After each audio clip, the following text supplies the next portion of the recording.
Yamuna Tira Vanachari Jaya Radha Madhava Kunja Bihari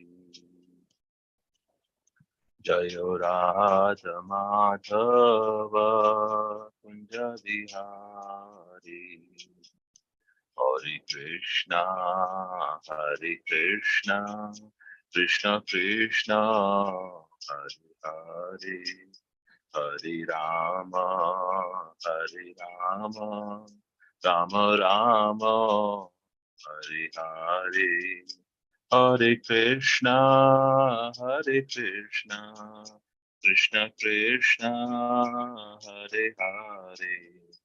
Hare Rama, Hare Rama, Rama Rama, Hare Hare, Hare Krishna, Hare Krishna, Krishna Krishna, Hare Hare, Hare Rama, Hare Rama, Rama Rama, Hare Hare. Hare Krishna, Krishna Krishna, Hare Hare, Hare Rama, Hare Rama, Rama Rama, Hare Hare, Hare Radha Madhava, Kunja Bihari, Jayo Radha Madhava, Kunja Bihari, Jaya Gopi Jana Vallabha, Giridharadhari, Jaya Gopi Jana Vallabha, Giridharadhari, Yashodanandana Braja Jana Ranjana, Yashodanandana Braja Jana Ranjana, Yamuna Tira Vanachari, Natira Vanachari, Jaya Radha Madhava, Jaya Kundachari, Jaya Radha Madhava, Jaya Kunjabihari, Hare Krishna, Krishna Krishna, Hare Hare, Hare Rama, Hare Rama, Rama Rama, Hare Hare. Shri Shri Radha चैतन्य भगवान की जय, श्री श्री जगन्नाथ बलदेव सुभद्रा माई की जय, श्री श्री गौर निताई की जय, श्री प्रभुपाद की जय, कृष्ण की जय. So, Hare Krishna, dear devotees, we'll start with Prabhupada Lilamrita. So, would anyone like to start from chapter 6, please?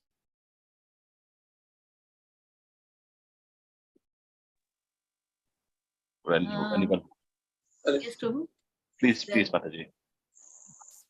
In 1948, Abhay closed his Lucknow factory. He had fallen behind in employees' salaries. And since 1946, he had been paying past rent in installments. But when sales dropped off, continuing the factory became impossible. He lost everything. Srila Prabhupada, I started a big laboratory in Lucknow. Those were golden days. My business flourished like anything. Everyone in the chemical business knew. But then gradually everything dwindled. With the help of some acquaintances in Allahabad, he opened a small factory there in the same city where his Prayag pharmacy had failed 15 years before. He moved to Allahabad with his son Vrindavan and continued manufacturing medicines, while the rest of the family remained at Banerjee Lane in Calcutta. While the rest of his family remained at Banerjee Lane in Calcutta, Abhay continued his traveling, but now he was often away for months at a time. And then he had the dream a second time. Srila Bhakti Siddhanta Saraswati appeared before him. Again he was beckoning, indicating that Abhay should take sannyas. And again Abhay had to put the dream aside. He was a householder with many responsibilities. To take sannyasa would mean to give up everything. He had to earn money. He now had 5 children. Why is Guru Maharaj asking me to take sannyas, he thought. It was not possible now. The Allahabad business was unsuccessful. At present, the condition of our business is not very good, he wrote his servant Gauranga, who had asked to rejoin him. When the condition gets better, and if you are free at that time, I will call for you. He worked earnestly, but results were meager. Is it all true? We got 2 more pages. If anyone else would like to continue from here. Start, Prabhu. Thank you. As with everything else, Abhay saw his present circumstances through the eyes of scriptures, and he could not help but think of the verse from Srimad Bhagavatam. Yasyaham anugrahnami harishye taddanam shanaihi taddo dhanam tyajantyasya swajana dukkha dukkhitam. When I feel especially merciful towards someone, I gradually take away all his material possessions. His friends and relatives then reject this poverty-stricken and most wretched fellow.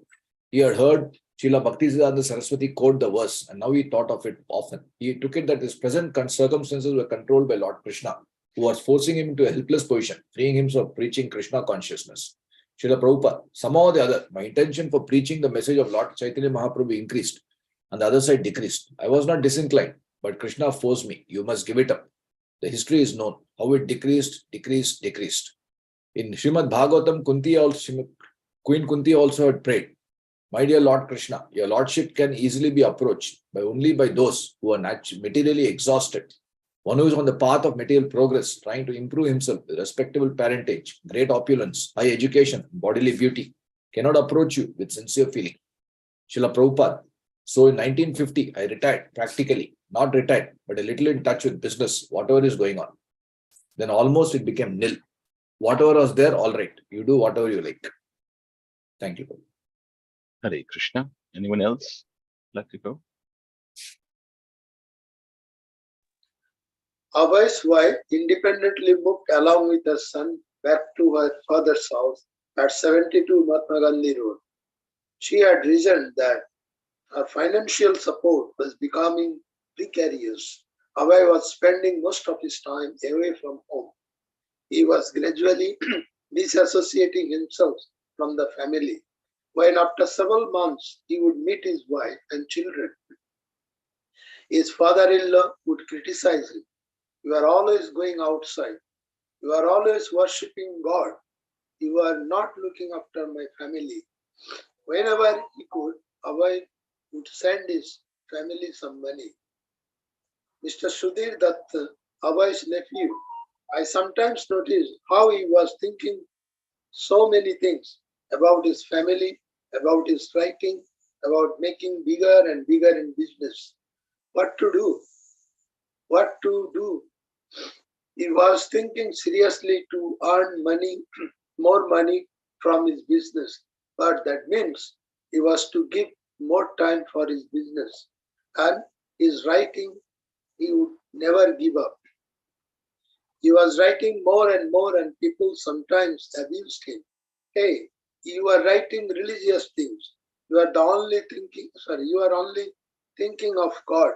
Then who will maintain your family? What will you do for the family? Sometimes he asked with them, what has his family given me? Why should I forget about God? This is the real thing, what I am doing. You can't realize what I am doing. Hare Krishna. Stop Hare here. Krishna. We got one more page. Prabhuji.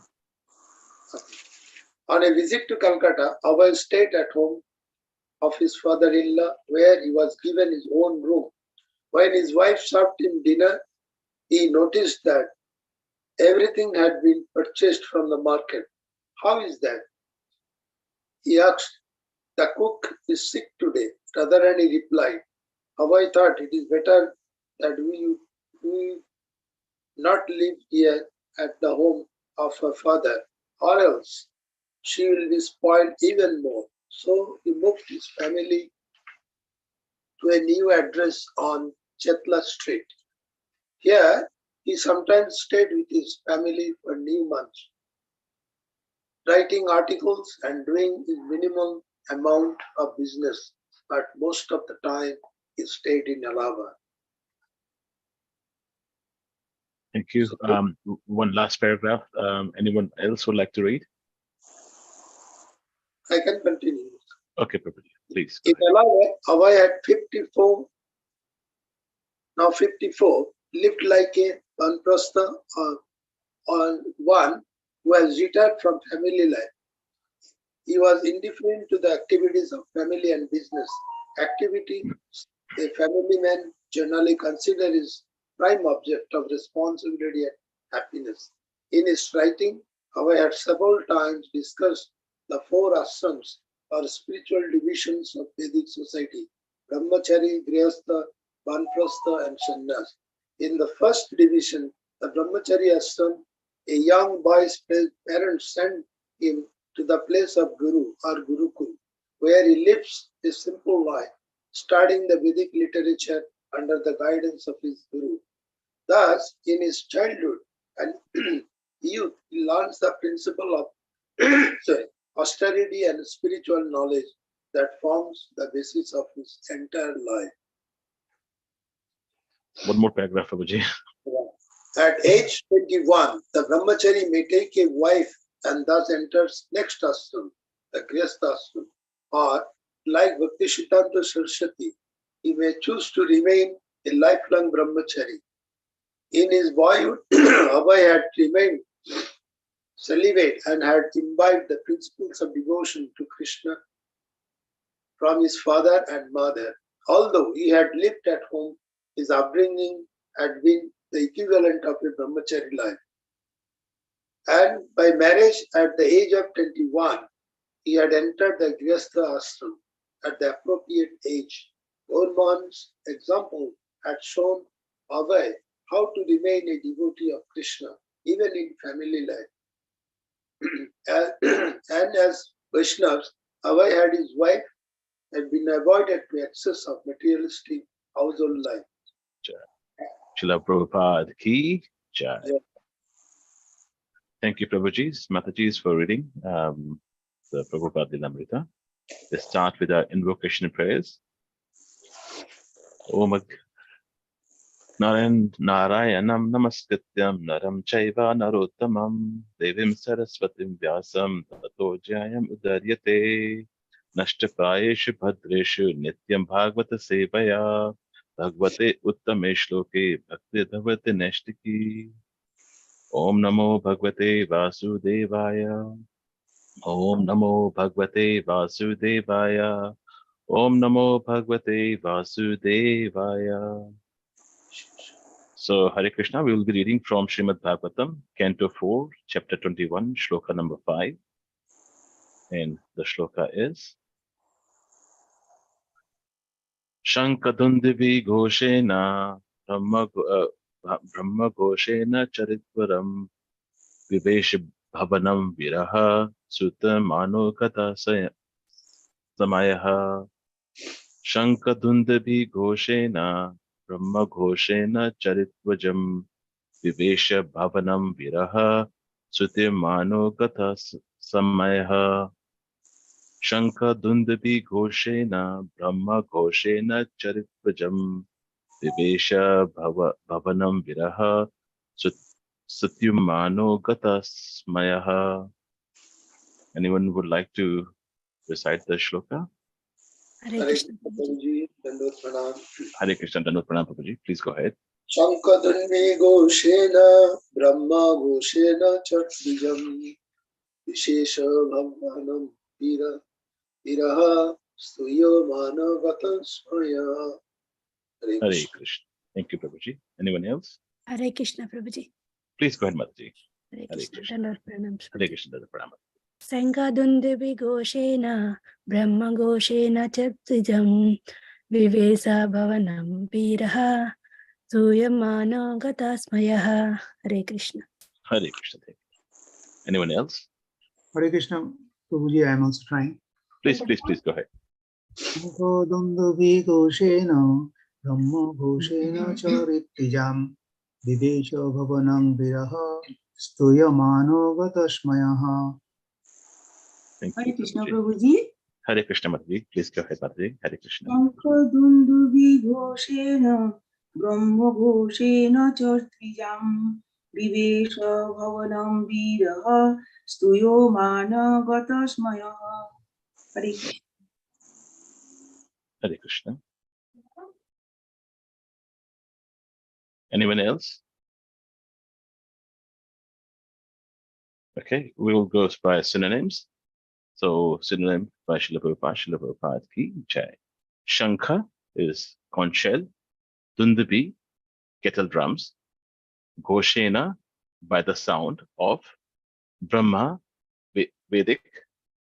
Ghoshena is chanting, Cha also, Rajvitam of the priest. Vivesha entered, Bhavanam the place, Viraha the king, Sutyamana being worshipped, Gatha Samaya without pride. Just a quick one. I'm just wondering, is everyone able to see my screen? No, Prabhu, it's switched off. It's switched off. Please let me know if you can see now. Yes, Prabhu. Oh, Yeah. thank you. Okay. So the translation of the shloka is: when the king entered the palace, conch shell and kettle drums were sounded. Priests chanted Vedic mantras, and professional reciters offered different praise. But in spite of all these ceremonies to welcome him, the king was not the least bit affected. Purport: the reception given to the king was full of opulence, yet he did not become proud. It is said, therefore, that great personalities of power and opulence never become proud. And the example is given that a tree which is full of fruits and flower does not stand erect in pride, but instead bend downwards to show. Sorry, there's some glitch in my computer today. Sorry. 2 seconds, please.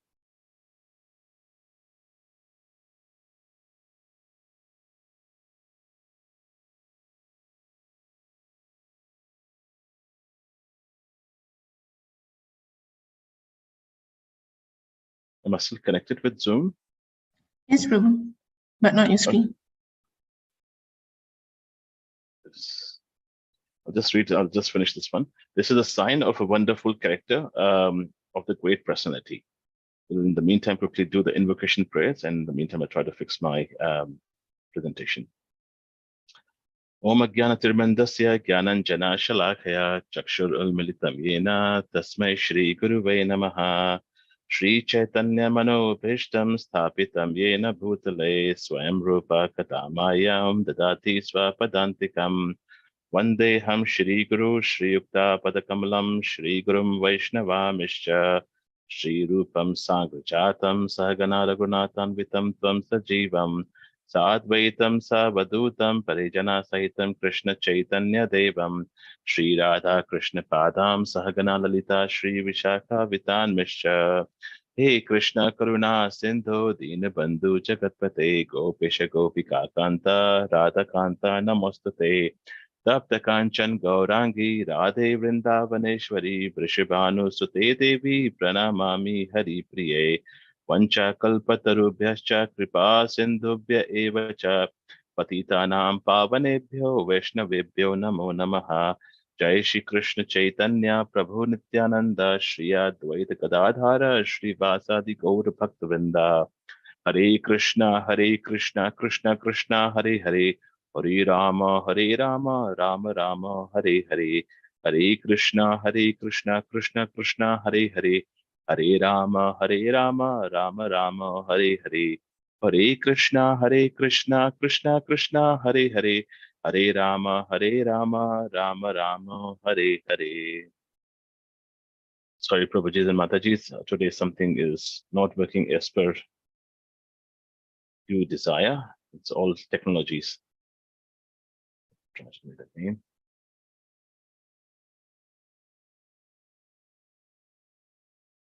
Okay. Right. So the shloka was Shankha Dundupi Ghoshina Brahma Ghoshina Charitpajam Vivesh Bhavanam Viraha Sute Mano Gatha Samayaha. So in the previous chapter, we have seen that Maharaj Prithu saw direct darshan of Lord Hari, Lord Vishnu, who is God himself. And this darshan is very, very extraordinary. Now, darshan generally means to see, right? Darshan is like you are going to meet a Maharaj. It's not like that you are just meeting someone. Just like you are going to see someone special, someone extraordinary. So you cannot say at home that, I'm going to take darshan of my wife, I'm going to take darshan of my boss, I'm going to take darshan of my neighbors. Darshan is when you are trying to meet some personality, right? So say, for example, you can see, you haven't seen so many world-renowned famous person on the street or in the temple, um, uh, just think how many times have you seen these world-class famous person on day-to-day basis? It's not that common. So here Prithu Maharaj in the previous chapter has taken darshan of the Lord Vishnu. Just like a famous Bollywood actor comes and do a show here in Auckland, you will see people will even buy the overpriced ticket, just to see the actor or actress, just to take a glimpse of that person face to face, that I have seen that person. And what makes that person a star or superstar, that star, is the opulence, right? That person may have a little bit, what you can say, a little bit opulent. It says in Srimad Bhagavatam that, the opulences that one should have, one may have, is Aishwarya, Samagarasya, Virasya, Yashashya, Shirya. So what does that mean? Aishwarya is the opulence, wealthy. So for example, Bill Gates, if he comes, Virasya, someone very strength, very powerful. You can say like nowadays, it's always Modi, not strength as in physical strength, but most powerful person on earth. So you can say Prime Minister of XYZ country, Prime Minister of India, Prime Minister of US, Then Yasha means fame, some star, for example, not much of the name is, say, for example, Amitabh Bachchan, maybe, star, fame. Shriya means beauty. Anyone from glamour world, Miss Universe. Jnana means knowledge. One who is on a very high platform of knowledge, someone like Einstein, is a knowledgeable person. And the last one is renunciation.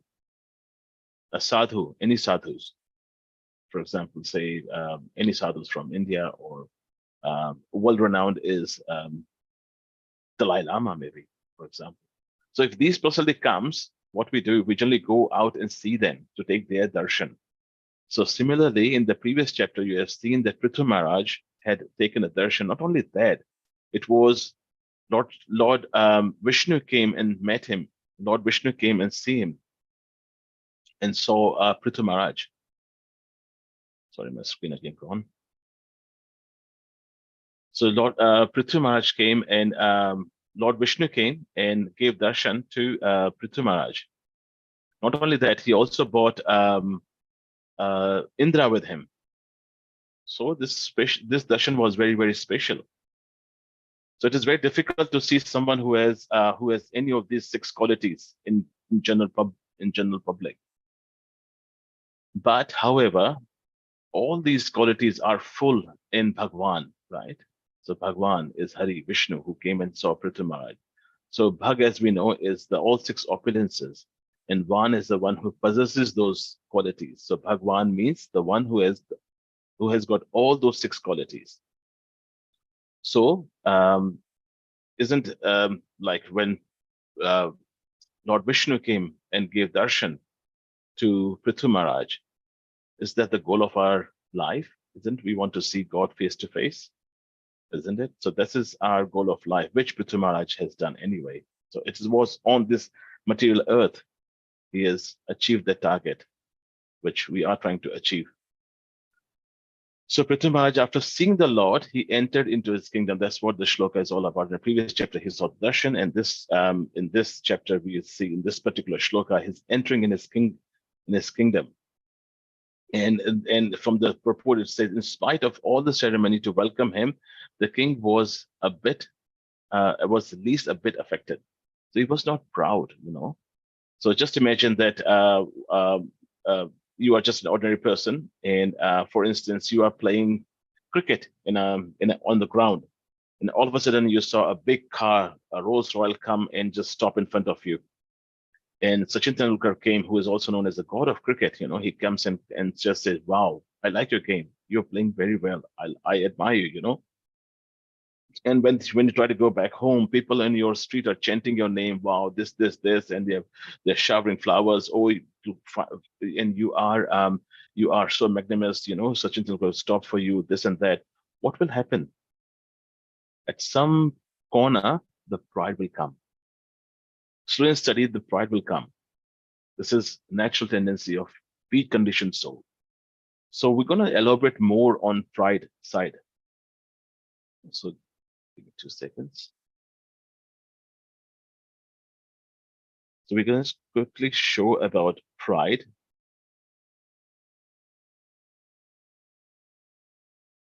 So what is pride?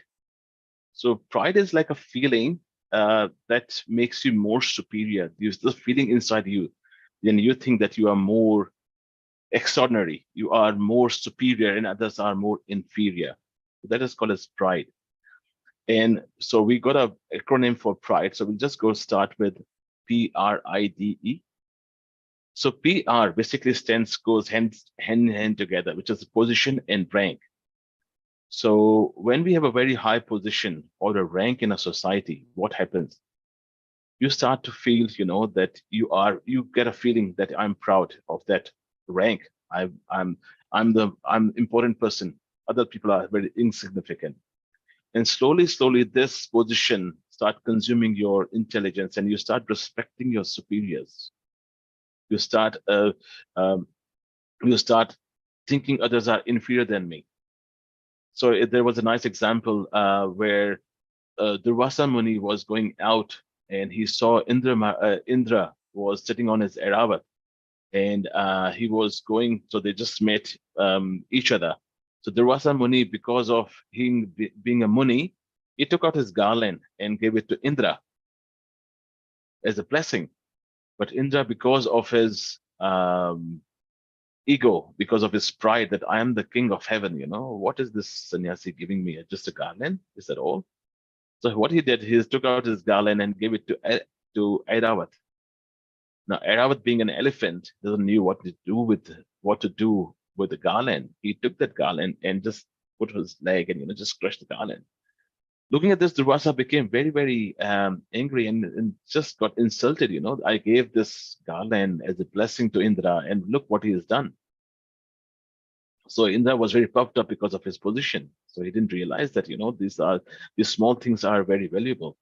So what happened? Durvasa cursed him. And Durvasa cursed him. That we'll just go in a little bit detail. So PR stands for position and rank. When you got high position in the society and rank, what happens is we get illusion. So I stands for illusion. You start to think that everything is dependent on me. I'm the controller. Because of me, everything is running so smoothly. That's what Indra thought. I'm the king of heavens. Because of me, everything is running smoothly. You know, and we have seen how many times Indra has failed in the scriptures. We will just give a few more examples as we proceed further. And even he, at some stage, because of his pride, he tried to kill Krishna. That will again we'll see in few moments. And this is just done because he was thinking that I'm the controller, I'm the center of everything, and people should start treating me as God. You know, this is expectation comes when you're proud. People should start doing this to me. I should be given the first priority. You know. And he started to believe that I'm the proprietor of everything. That's what Indra thought. So when we are illusion, when we are on a high position, when you're on a high rank, when we illusion, there are two things that happens. That starts with D. You know, there are only two outcomes. Either it's a destruction or death, depend upon the intensity, what has been done. So in the above story, as I was saying, the Durvasa Muni cursed Indra that because you are having so much of pride, I curse that all of you will be deprived of this heavenly pleasure and opulences. And what happened slowly rather than later? All the demon attacked Indra Loka, and demon lost the battle against the demon. Sorry, the demigod lost the battle against the demon, and the whole kingdom Indra Loka was taken over by the demons. There may be different ways of Krishna to destroy pride. It may be the destruction of the position, or in some cases, the death penalty. So, for example, you can also say that not only Indra was puffed up, there was other asuras who got puffed up too. Say, for example, Ravana, Kumbhakaran, Hiranyakashipu, the latest example we just recently saw, Nrsimha Chaturdasi. What happened to Hiranyakashipu? He was puffed up with the boon that he got from Brahma. I can't be doing this, this, and what happened? I'm superior. He didn't consider Vishnu as God at all. And he's thinking, I'm God now. I can conquer all three planetary portion, all three planetary world. So he conquered Bhu was anyway, he's under control. Even Patal was controlled by him. All heavenly planets were taken care of by him. And he made sure that all the demigods used to work in his kingdom. I was reading that Indra was taking care of his horses. Agni used to work in the kitchen of Hiranyakashipu. And Vayu used to clean the house, kingdom of Hiranyakashipu. So depend upon the intensity, what happened? Lord Vishnu came as Hari, as Nrsimhadev, and give the death penalty to Hiranyakashipu. So it depends upon the intensity. There are only two things, either death or destruction of pride. But it depends on Krishna, whether he wants to destroy or give death penalties. Depends upon the intensity of the illusion or pride that we have. So we have seen that pride comes from position, rank, due to which we get illusion. And for that, Krishna either do destroy our pride or give the death penalty. But when this happens, when everything is destroyed, and when you come back to reality and realize, oh, what mistake I have done, it brings what? It brings embarrassment. So E stands for embarrassment. So what's the point of reaching the stage of embarrassment in front of others? So if you see the above in context story above, Indra was puffed up. Durvasa cursed him. He lost his kingdom. And then Indra was feeling ashamed. What have I done? Then he had to go to other Hari, Shiradaksha ocean and ask for, can you please save me? It's embarrassment. But in some cases, like Hiranyakashipu cases, there was no chance of him being embarrassment because he didn't even reach the stage of embarrassment. Krishna come in form of Nrsimhadev and just killed him. So we are all practicing Krishna consciousness, and we need to save our sadhana bhakti, from this parasite called as pride. Now, this pride is very, very sukshma, very, very minute. It enters our heart very, very easily. Whether we may think, that we are doing a sadhana bhakti very, very nicely, but this parasite called as pride enters very, very sukshma, very, very slowly, and start eating our bhakti very, very slowly. We don't even realize. Just like if you see the termites, have you seen termites? It start eating wood from inside. The wood from the top looks so strong, it's very, very strong, but from inside it just becomes powder. Just like that. So similarly, if we have pride, it will eat our sadhana bhakti. Bhakti lata, which is flourishing inside us. We are trying to flourish it, but it will eat it slowly. Though we may think that we are doing very, very nice, we are doing 16 downs, doing japa, doing classes, doing this and that. But this is very, very sukshma. It enters in our heart very, very slowly and eats our bhakti. We look at a few examples from the scriptures, how bhakti destroys one person. So in the fourth canto, there's a very nice there's a very nice example. This conversation was happening between Maitreya telling this to Vidura about Lord Shiva, Daksha, and Sati. So what happened was Daksha gave daughter Sati to Lord Shiva. Due to some circumstances, he didn't like Lord Shiva at all because his appearance, he didn't like Lord Shiva as much. But because of circumstances, he has to make her daughter married to Lord Shiva. So once what was happening was Daksha was performing a big sacrifice, a huge sacrifice.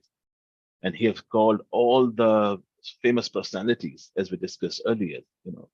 If called Gandharvas, Kinnaras, other saintly people. He called many, many people, but he didn't invite Shiva at all because he didn't like Lord Shiva. So Sati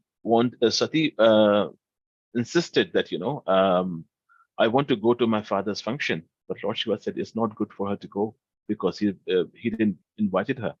But because of affection for her father, Sati insisted that I want to go, I want to go. And this was the shloka which Lord Shiva said it to Sati. Would anyone like to recite it, please?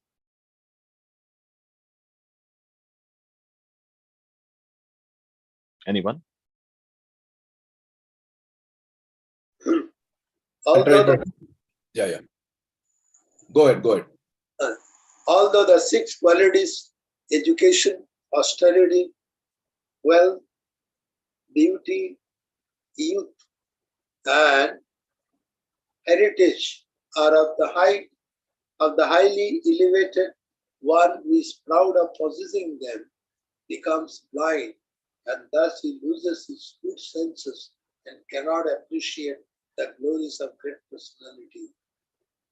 Thank you, Prabhuji. So Lord Shiva is saying six qualities that if one has, what happens? If this same thing happens to a normal person, it's absolutely fine. But if this same qualities happen to be in a prouded person who's very puffed up, what happens? Then the person becomes blind.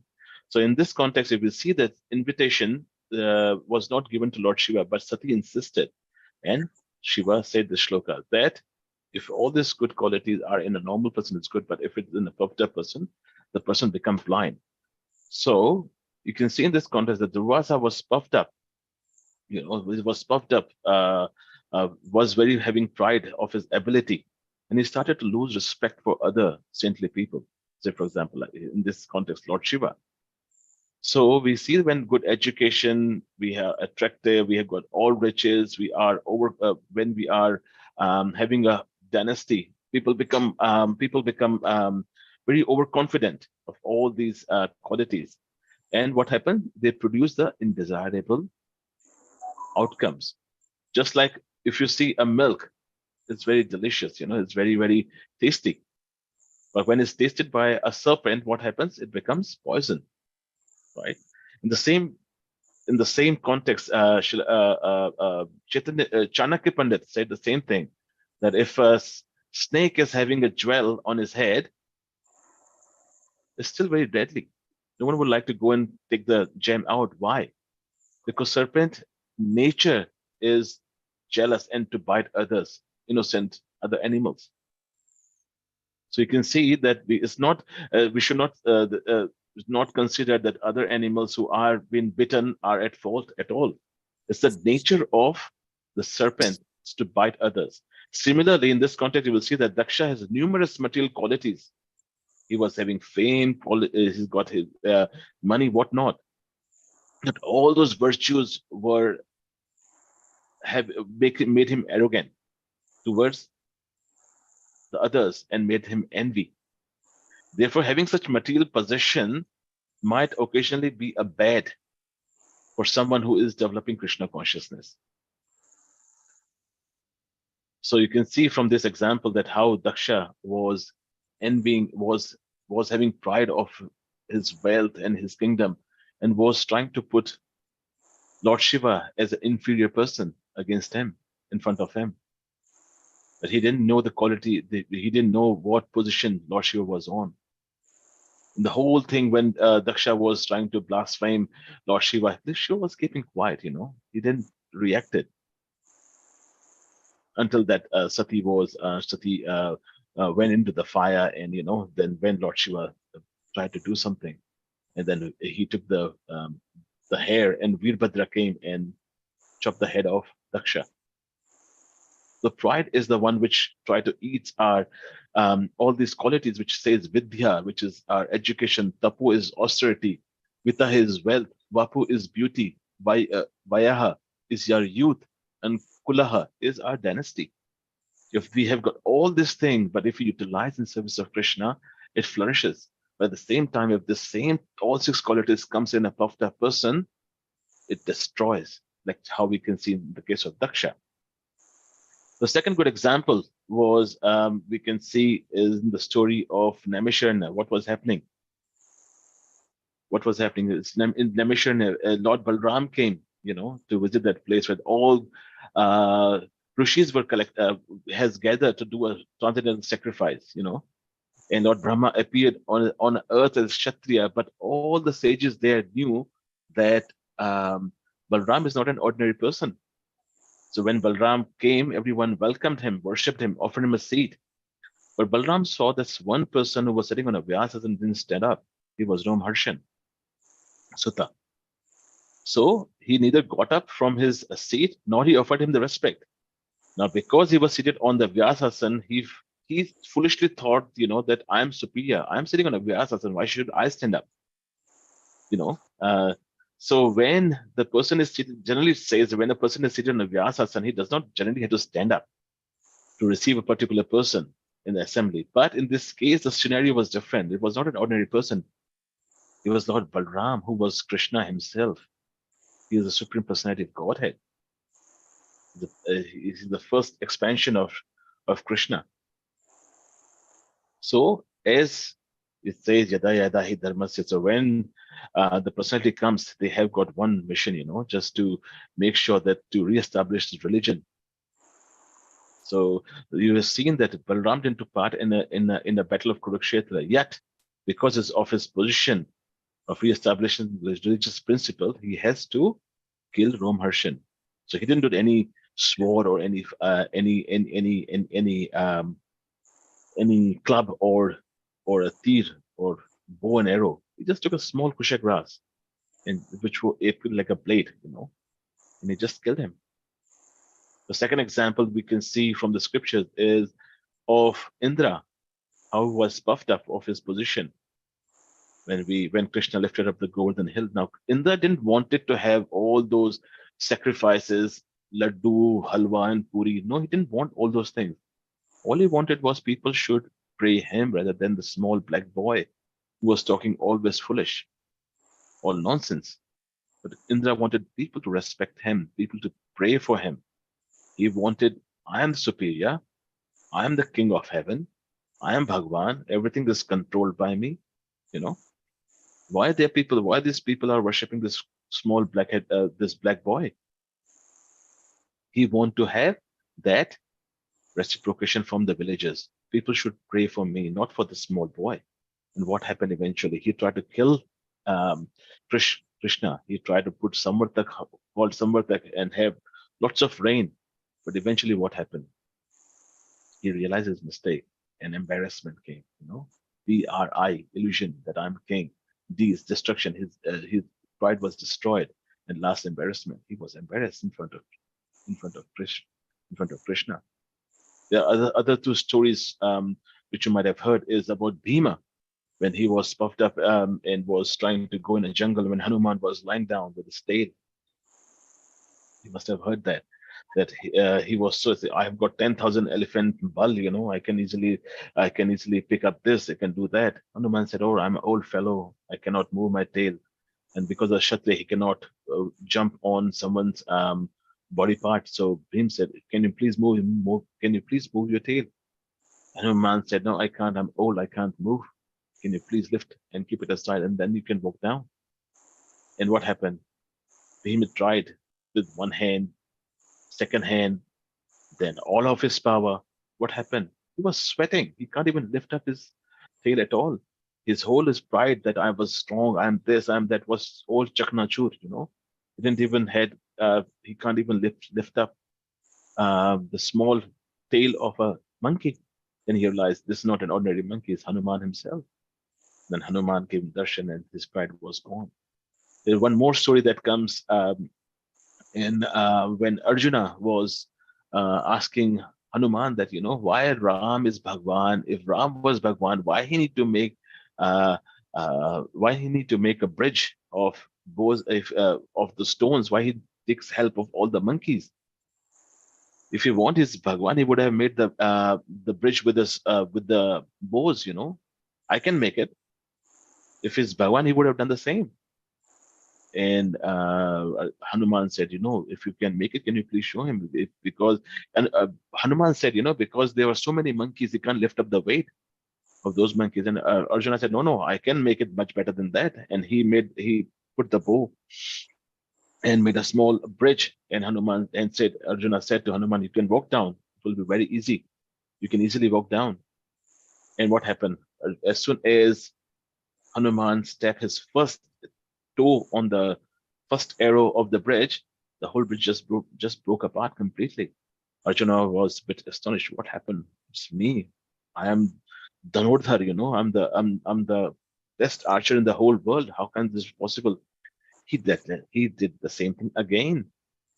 And again, Hanuman stepped second foot and again just broke apart completely. And now Arjuna said, oh, this is something wrong. This is not an ordinary monkey. And then he said, okay, if this time it breaks, I will do what you call apne aap ko, I will sacrifice myself in the fire. And this time, however, he just said, oh, Krishna, please help me. And then he made the bridge.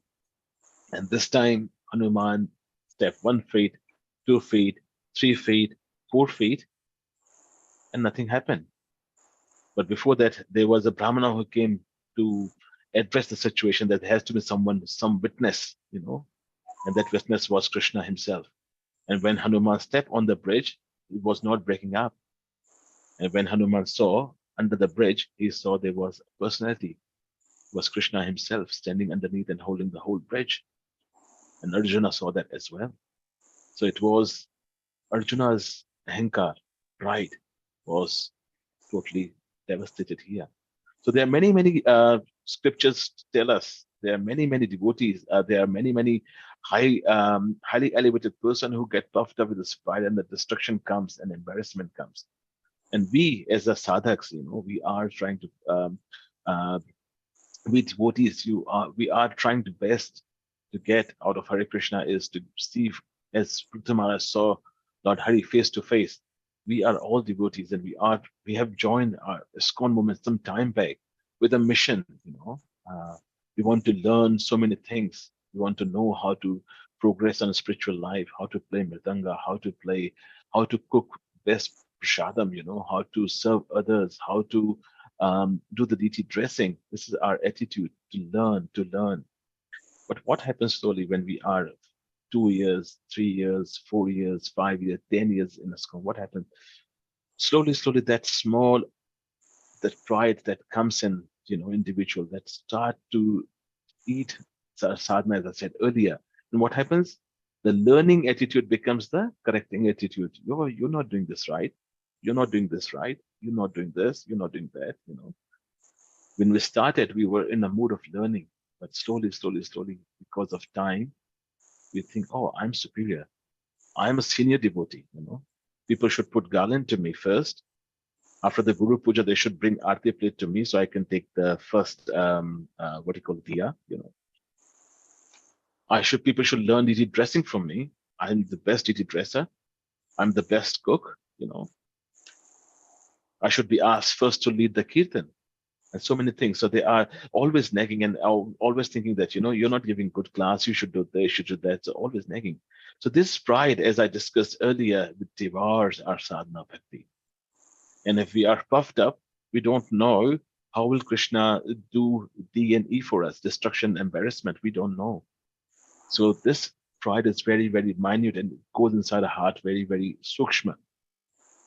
So we have heard about what pride is. So there are some prayers where we can see from the scriptures how this pride can be taken over. So in this shloka in Srimad Bhagavatam, Canto 1:8-26, Kunti Mahani says Krishna is Akinchan Gocharana, which is one who is easily approached by those who are devoid of all material possessions. So you can see that, however, if one is aware of his eternal constitution position, that Krishna is supreme and I am his servant, he can use his material resources, whatever they have, in serving Krishna, in service of Krishna. Then it becomes glorious, as I explained earlier. But if the same material, these material opulences is in a person who is puffed up, it will become a mess. So I was reading this purport and I really like this line. I just like to read that one. It says, in other words, unless one is Krishna conscious, all his material possessions are zero. But when this zero is by the side of Supreme One, it at once increases the value to tens. Unless utilized by the side, unless situated by the side of Supreme One, zero is always a zero. No matter how many hundreds you put in front of it, it still remains zero.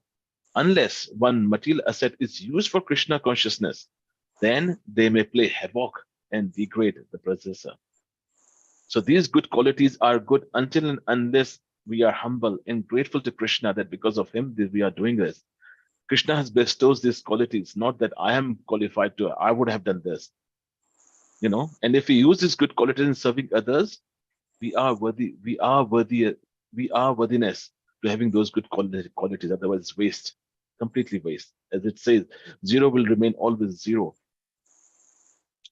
And then it says, by the mercy, it says in the Srimad Bhagavatam 8:22-26, if a human being is born in an aristocratic family or a higher status of life, if he performs wonderful activities, if he is youthful, if he has personal beauty and good education, a good wealth, and if he's nonetheless, most important, if he's nonetheless proud of this opulence, what happens?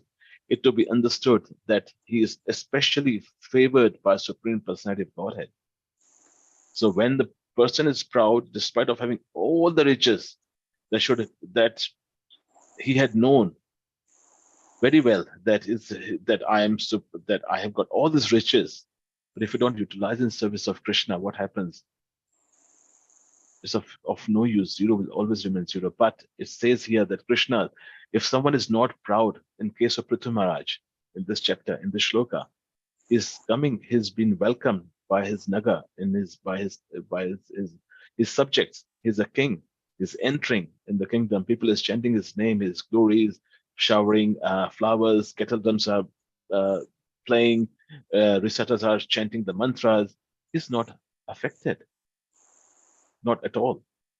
And from the purport of this shloka, I found this very nice line. It's really touched me, that the conclusion is that one's being deprived of his wealth is not to be considered the special mercy of the Lord.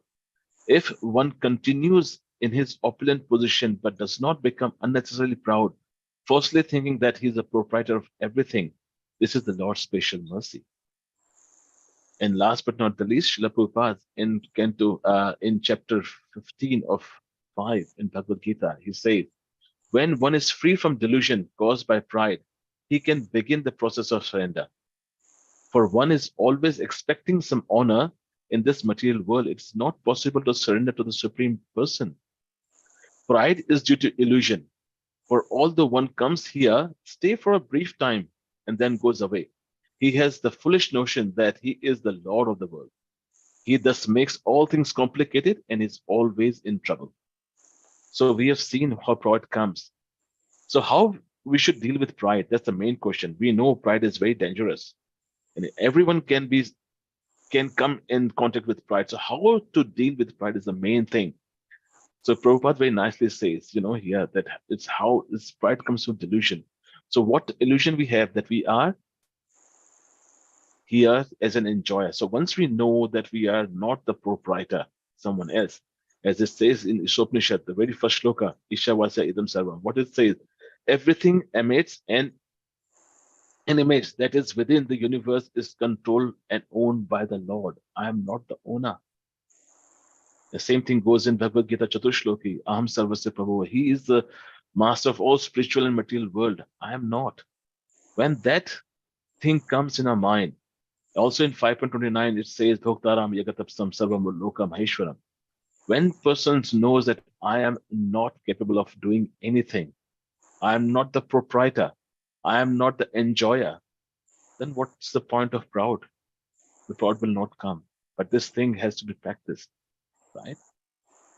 A devotee is fully aware the Supreme Lord owns everything, including his own body, right? But when one thinks himself to be insignificant, when someone starts to think that I am nothing, I'm just a tip of a hair one 10,000 part of tip of a hand. That's sukshma, and that's small. I'm insignificant. Then slowly and steadily that humility comes, that I'm nothing, I'm incapable. And also, if you see that we think that we are a doer, right? But if you see for the whole life, we have been given birth by someone else. We have been educated by someone else. We have given job by someone else. We get paid by someone else. When we are sick, we are treated by someone else. And when we die, we are cremated by someone else. And we still think that I'm the doer of everything. Unfortunately, we are not the doer.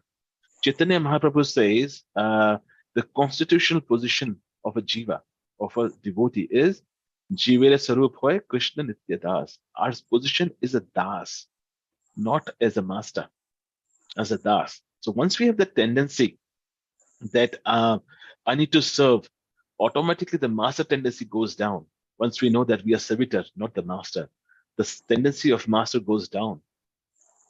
Even if we are at a very high material position, person may be vice president of a company, but if he knows that my position is to serve others, the tendency of master will go down. So no matter how high position that persons are, he will always try to look ways to serve others.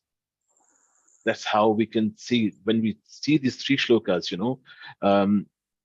what we just discussed, which was from Isopanishad, the first shloka, the Bhoktaram Yagatapsam Aham Sarvasya Prabhavo Ishavasav Idam Sarva. These shlokas says that we are insignificant, we are incapable of doing anything. All we can do is serve others. Dasya. This is our constitutional position, and we can do it by simple ways, by cleaning the temples, by cooking for others, inviting other devotees, serving the Vaishnavas, and help them in propagating what they're doing in the classes. All these things slowly and steadily will make you humble. And if you go, and it also says in Chetu Darpanam Marjanam, Sishtashtakam, which is Tanada Pisunichena, that shloka, Taro api sahi suna manina manadena. This word, man, Shnadena, Skitane Sadhari. You can only chant the holy name when you are adrift of all man, samman, You should be like a blade, you should be like a blade of grass, very humble. And in the Bhagavad Gita, chapter 13, shloka number 8, the first two words, the quality of devotees, it says, which is aman vitam, which is humility, and adam bhivitam, which is pridelessness. They are the two qualities which says in Bhagavad Gita, chapter 13, shloka number 8. It starts with these two words, humility and pridelessness. If we got these two, others will follow simply by the qualities of a devotee. The first are these two, humility and pridelessness. So today we have seen how pride can enter inside our heart and can destroy our bhakti lata, our devotional service, our sadhana, and how we can counteract this by knowing that we are insignificant. Our position is to serve as a das. How we can help others, right? So in this context, we can see that Prithvi Maharaj is entering the kingdom, but he was least bothered. He was not proud at all. He was not taken that people are just glorifying his name. I should be puffed up. He was a sober person, and that's the quality of a devotee. He is always humble. He's always situated in that bhava of das. So I will like to rest my class here. If you got any questions or any suggestion, please feel free. Hare Krishna. Hare Krishna, Prabhuji, Dandavat Pranam. Hare Krishna, Prabhuji. Hare Krishna. Dandavat Pranam, Prabhuji. Oh, it's very beautiful class. Just you elaborated pride. A very small word of 5 syllables. You elaborated this large amount of explanation. Beautiful. How pride can imbibe in us and destroy ours, with so many examples you have given. Yeah, and then you mentioned about what the significance of zero. Zero Yes. has value, except 1 is in front of 0. Otherwise, no matter how many zeros Zeros. you have, Yes. no value. So in saying so, we should be very, very humble. We are always 0. Someone has to come in front of us, and that is only the Lord. Lord, Yeah. and we have given that examples from Srimad Bhagavatam and Bhagavad Gita. That all exemplifies beautifully. The proud is the source of everything. It can destroy even how much you are elevated. Everything can become 0 Yes. unless you recognize somebody in front of you. As you exemplified, whatever duty we do, we always take help of others. So Yes. how do we ask ourselves the Lord? We are always helped by somebody else. So you cannot be a Lord. So only you remain a servant. And Nityadash is the only way to become a good devotee. So not to be puffed up, whatever activities you do in your daily life, just keep doing. Just like a tree with a lot of fruits, it becomes bent down. The example I can see in my lemon tree. The tree was straight up, but this time due to heavy rain, a lot of fruits, lemon on the tree, and the tree is bending, is just touching the grass. It shows the humility. As Yes. you example from Bhagavad Gita 13.8, that is Yes. what we should be. Thank you so much. So it's Thank a you, great Vijay. blessing for all of us. Nice blessing, nice elaboration. Thank you so much. Thank you, Babaji. Thank you so much.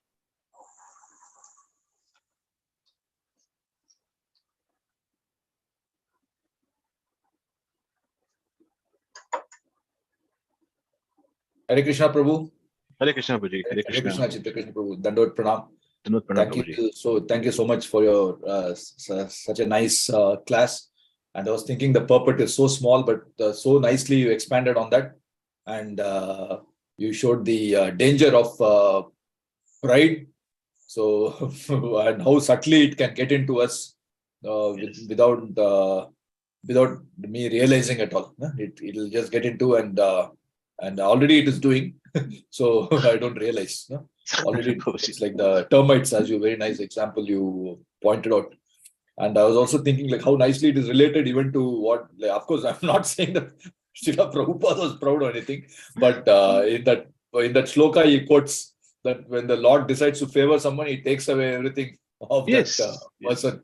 So yeah, so sometimes he like for the devotees he might do like that. Yeah. So Yes. just thinking Yes. about that. Thank you, Prabhu.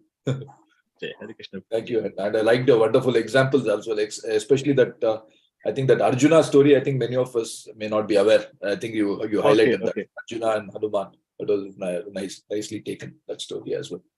And I think It was Keshav who told me. Keshav and Keshav has told that. Yes, he's reading all those. He was reading a small in his Amar Chitra Katha. Bhagavatam tales. He was reading one. So he told me, "Oh, there's one more example. Sita and One more also is there. Good example. Good example. I think what I was thinking is others. Indra, okay, he's a great personality, but how pure devotees like Bhima and Arjuna. I think just to set example for others, they were doing like that. No? Bhima and Arjuna, even though they are pure devotees. Yes. No. Thank you, Prabhu. Thank you very much for sharing that. Hare Krishna, Babaji. Hare Krishna, Prabhu.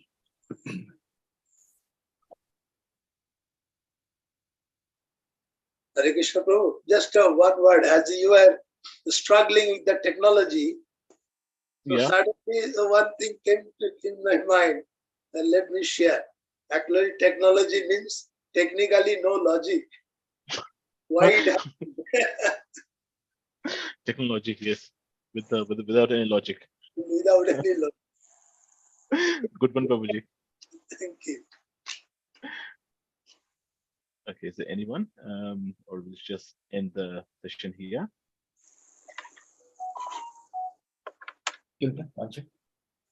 Vancha kalpatarubhyascha kripa sindhubhya eva cha patitanam pavanebhyo vaishnavebhyo namo namaha. Ananta Koti Vaishnava Vrindi ki jai. Srila Prabhupada ki jai. His Grace Chitra Krishna Prabhu ki jai. Hare Krishna. Sabhakto ki jai.